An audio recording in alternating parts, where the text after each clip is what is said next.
O vídeo de hoje é bastante especial. Eu trouxe aqui uma convidada especial, a minha irmã. Ela está se formando em medicina. Esse ano ela se forma, está no último ano de curso.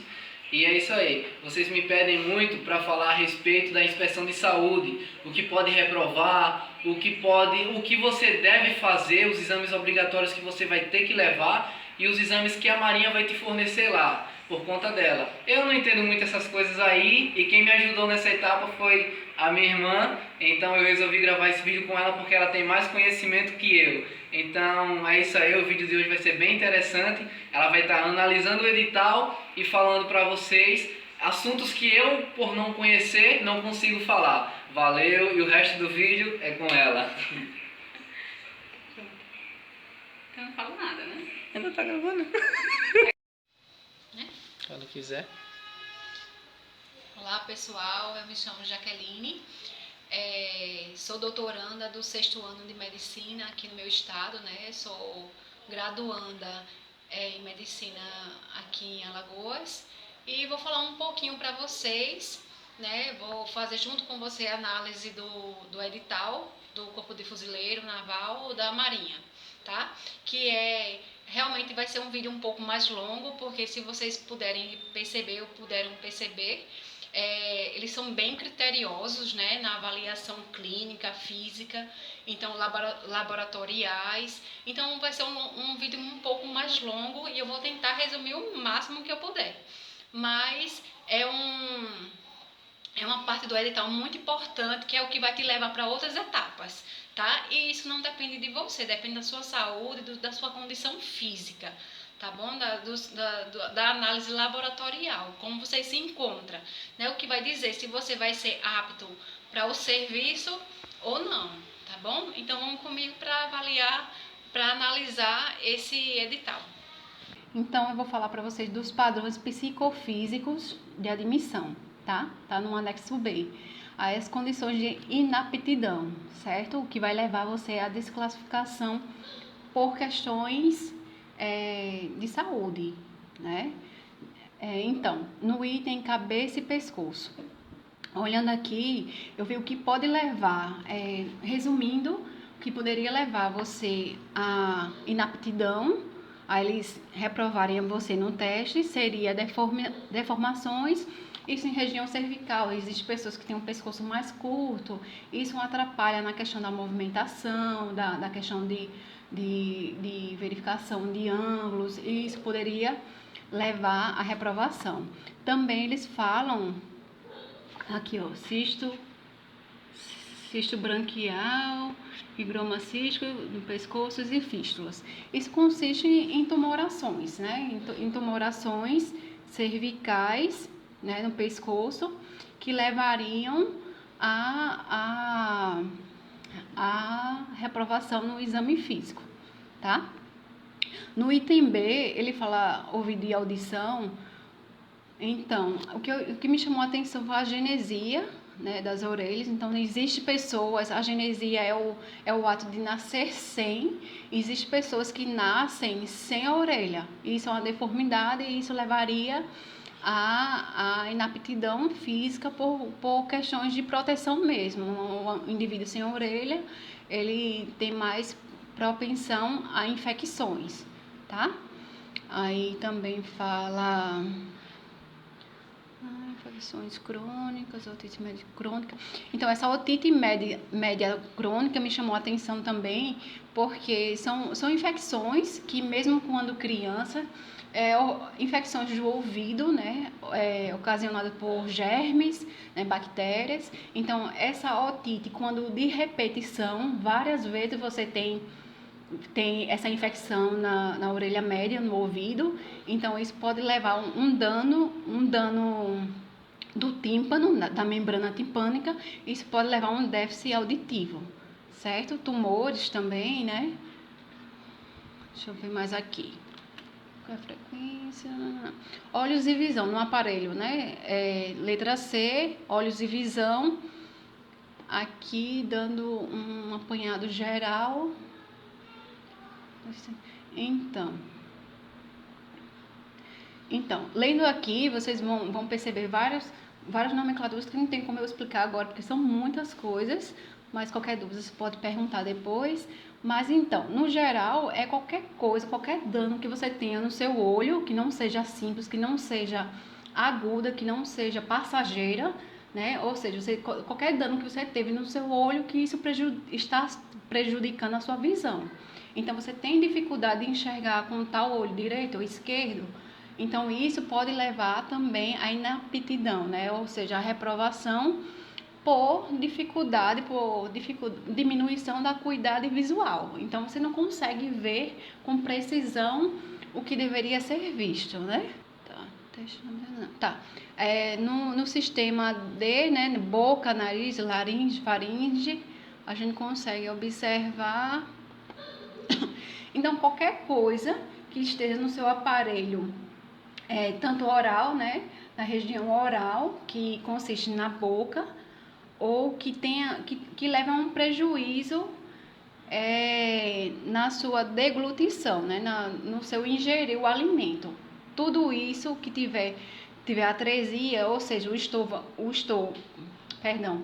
estômago, o esôfago, que é o canal que leva, um tubo, né, que leva da boca ao estômago, se tiver atrofiado, com atresia, mais fechado, isso pode prejudicar a sua alimentação e posteriormente levar a algumas repercussões clínicas que podem te reprovar, porque pode trazer doenças posteriormente, tá?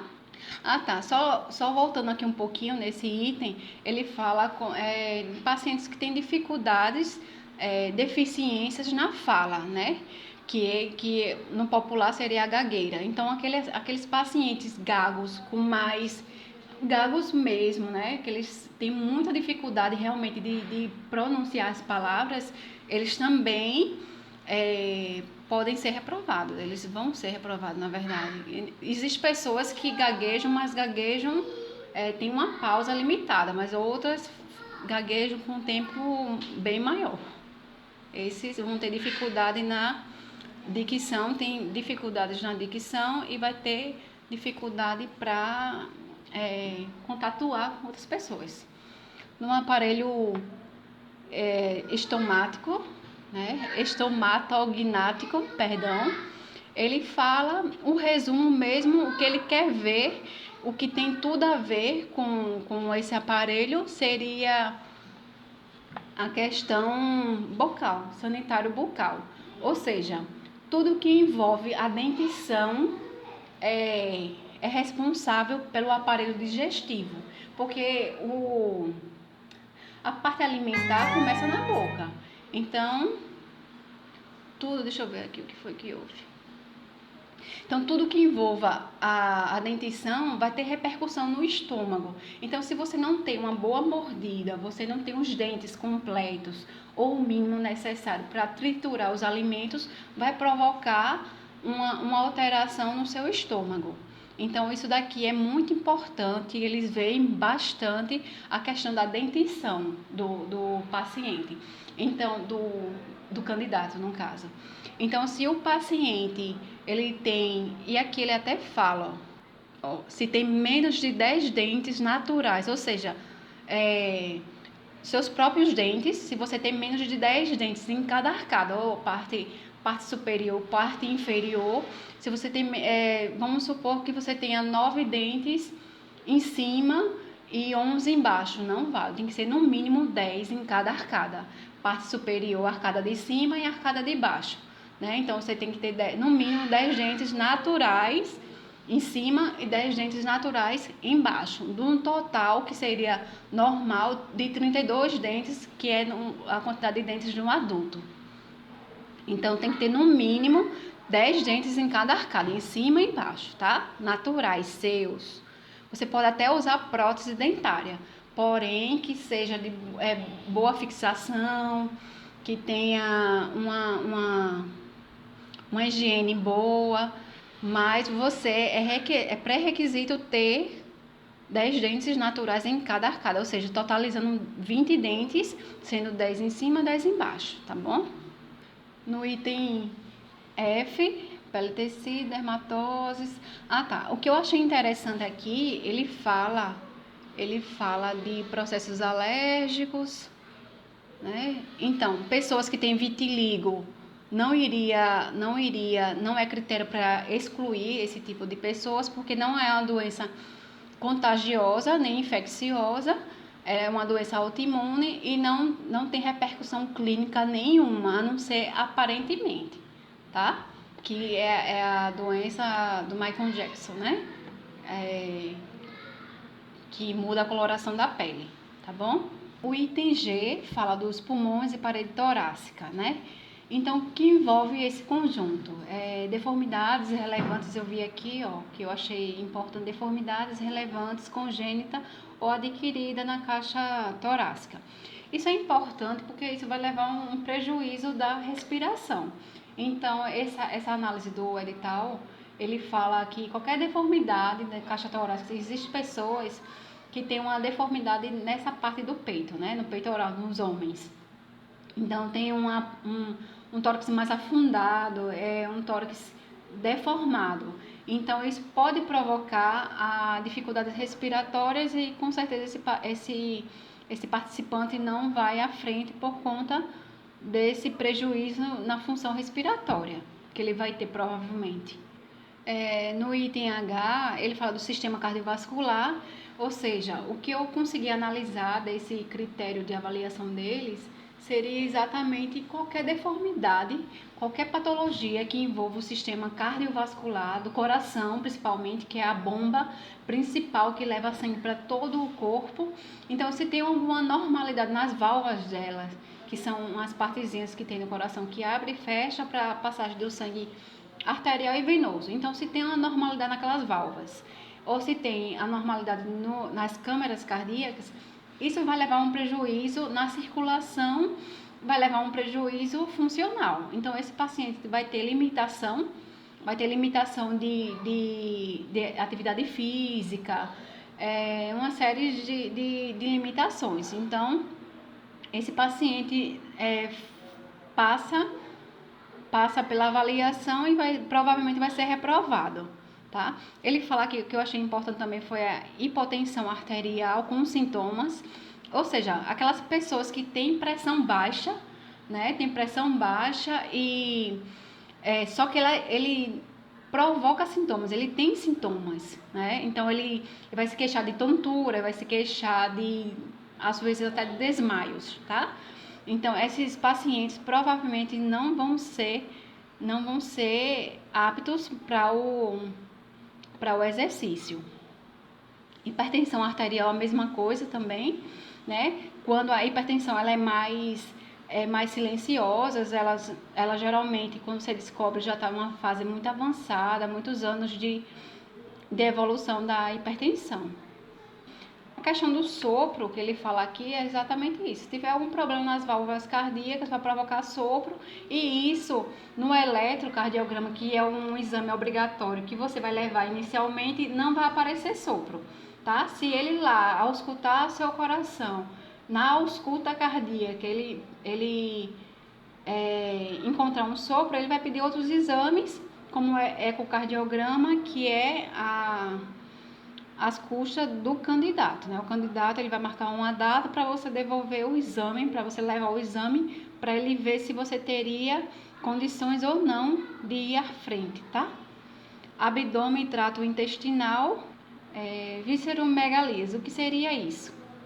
Seria o aumento de órgãos abdominais, que é um critério de gravidade, tá? Então, se você tem um fígado aumentado dentro dos limites maiores do que os limites considerados normais, você tem uma visceromegalia, né? Você tem um fígado aumentado, uma hepatomegalia. Se você tem um baço também aumentado, você tem uma esplenomegalia, e isso é um critério para exclusão do candidato. Esquistossomose, que é uma verminose que causa alteração, ele tem preferência por órgãos nobres como o fígado. Então, como a gente pode ver aqui, a análise do edital é bem criterioso quando acometimentos do fígado, né? Hepatites virais, hepatite medicamentosa, o que você tiver de alteração no fígado, isso pode provocar a sua exclusão no exame, tá? Ele fala aqui de cálculos, que é bem comum, né? Cálculos renal. Então, os cálculos podem ser bilateral, que é nos 2 rins, ou unilateral, em um único rim.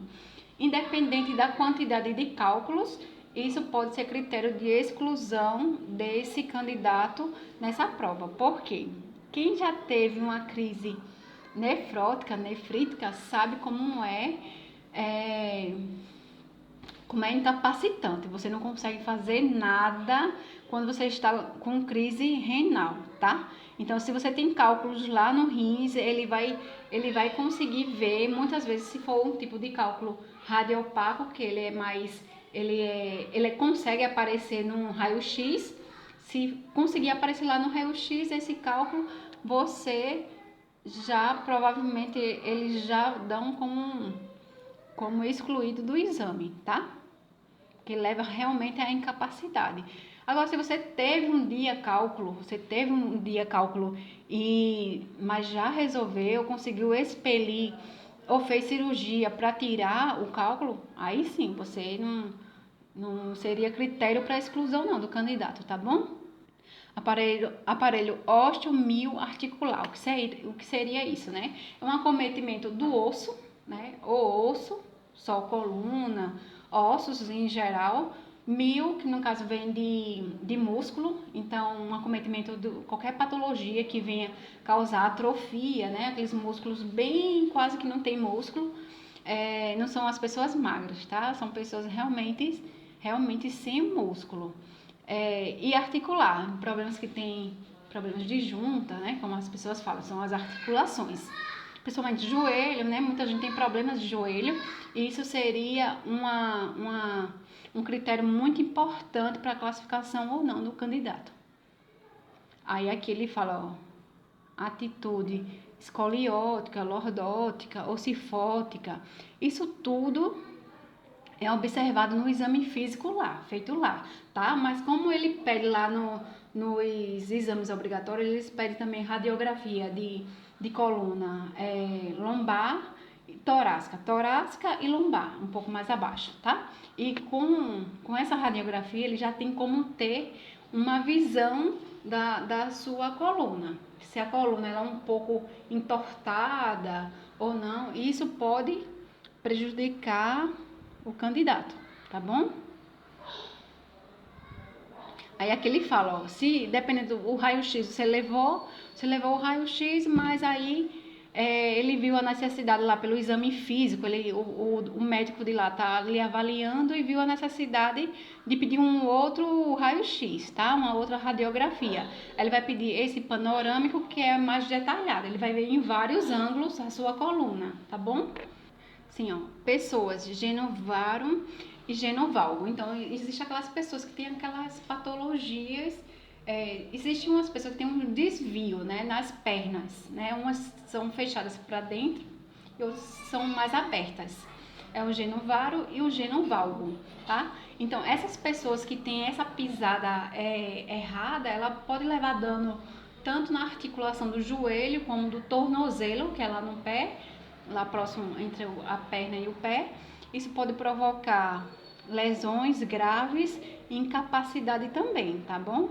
Então, por isso, eles reprovam. Agora, leves desvios, não. Quando os desvios são mais acentuados, são mais graves, que causam realmente aquela deformidade, aí sim, aí ele vai ser reprovado, tá bom? Bem, o outro item é doenças metabólicas endócrinas, que envolve aí toda a parte endócrina de hormônios, está aí nesse critério, tá? Então, a principal seria diabetes diabetes mellitus, né, tipo 1 ou tipo 2, que onde a tipo 1 você já nasce com esse tipo de patologia, né, com essa diabetes, onde você precisa de insulina, você é insulino dependente, então seria um critério com certeza de inaptidão, porque em combates você não tem como estar levando a insulina para fazer a administração, né? Tipo 2 também, que você geralmente adquire na fase adulta, isso também dependendo, você não teria como fazer o cuidado adequado, então Isso é um critério importante para a desclassificação do candidato. Tumores, como a gente sabe, com certeza. Distúrbios da tireoide, então se você tem algum problema, uma disfunção na tireoide, que são hormônios, né, que são produzidos lá na tireoide, então provavelmente você também vai levar inaptidão. Então voltando aqui, né, sangue e órgãos hematopoéticos. O que seria isso, né? Sangue, problemas, qualquer tipo de sangue, distúrbio sanguíneo, anemias graves. Existem pessoas que nascem com um tipo de anemias mais grave, falciforme, megaloblástica. Então, isso tudo poderia levar critério de exclusão do paciente das etapas, tá? Doenças neurológicas, então qualquer tipo de, porque o sistema neurológico, nervoso central, ele é amplo, então qualquer tipo de incoordenação, tremores, você sente formigamento constantemente, você não tem a sensibilidade dos pés, por exemplo, isso é uma alteração do sistema nervoso, uma alteração neurológica e provavelmente levaria você a ser desclassificado, tá? Doenças psiquiátricas, certamente. Eita, eu botei demais, eu acho. Doenças psiquiátricas. Então, assim, o que pode levar também a uma classificação de doença psiquiátrica seria o uso de drogas, né? Drogas ilícitas, que eu falo. Maconha, crack, cocaína. Então, todo tipo de droga ilícita poderia provocar uma alteração no padrão psiquiátrico, né, psíquico do paciente, levando a classificação de doença psiquiátrica, tá bom? Então, não só doenças conhecidas, né, como vocês podem conhecer, esquizofrenias, que é classificado como um transtorno mental, não. O uso de drogas também pode levar a alteração do comportamento e danos posteriores, então por isso ele pode ser enquadrado aí.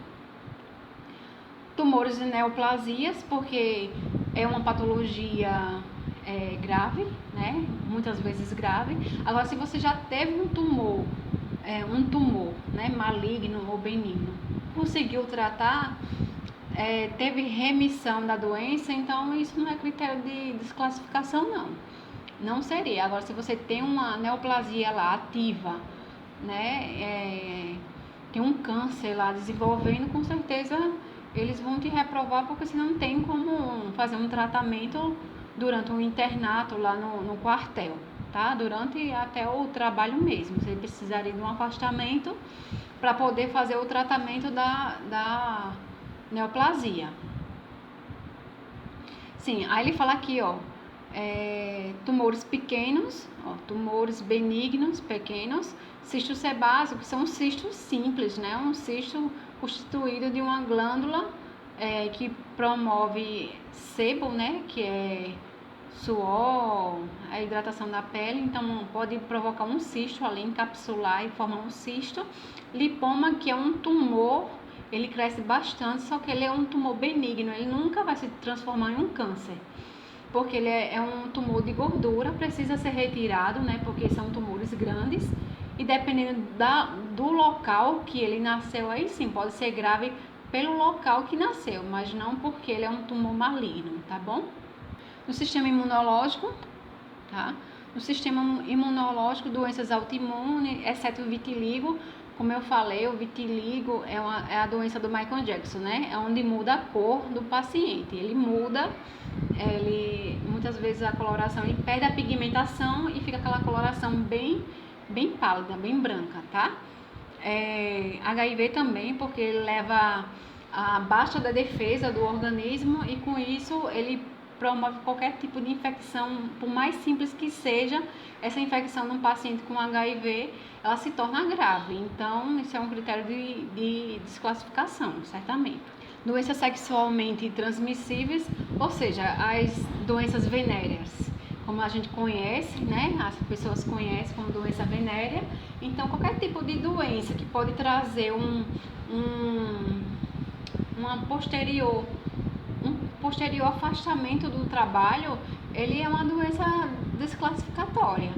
Então, ele vai trazer dano, vai trazer um afastamento a esse candidato, e não é o que a Marinha quer, né? Nenhuma outra empresa quer, tá bom? Então, por isso é um critério, sim, de exclusão.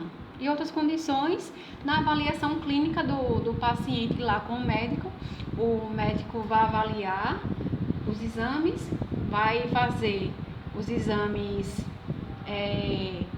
físico dele também, e vai ver a necessidade de se aparecer alguma nova história, uma patologia que chama atenção, ele vai pedir outros exames, e tudo isso vai ser arcado com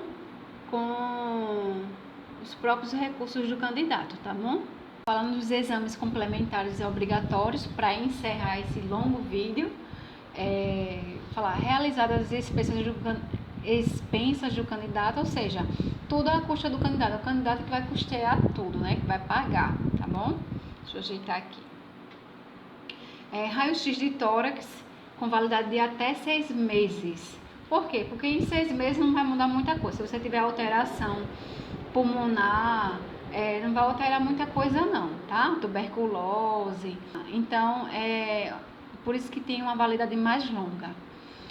Exame de sangue, certo. E o raio-x de tórax, ele não custa muito caro não. Em clínicas particulares, populares, ele fica em torno de R$60, tá? Só uma incidência. Ou seja, só a parte da frente, se ficar de lado já é um outro custo, tá bom? De sangue, um hemograma completo com plaquetas. Um hemograma por si só ele já é completo, não precisaria nem colocar o nome completo. Com plaquetas, eles vêm com plaquetas porque as plaquetas é um indicativo se ela está baixa, que o paciente tem problemas hematológicos, ou seja, ele pode ter uma leucemia, tá? Então, problemas hematológicos que levem à queda dessas plaquetas. Até a dengue mesmo leva à queda de plaquetas. Glicemia de jejum, porque é importante para diagnosticar diabetes, como eu falei anteriormente.